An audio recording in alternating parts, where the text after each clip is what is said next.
Today we're going to be making all-American home-baked apple pie.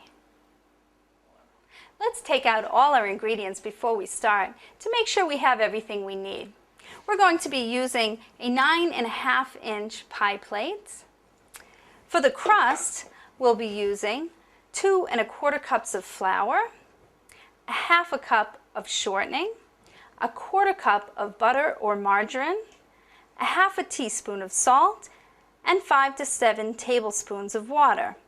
For the apple pie filling, we'll be using a variety of apples, 12 to 15 apples, 1 lemon, 1 teaspoon of cinnamon, 1/2 teaspoon of allspice, 3/4 cups of sugar, and 3 tablespoons of butter or margarine. We may also be using a little milk or egg for glaze for the top of the apple pie.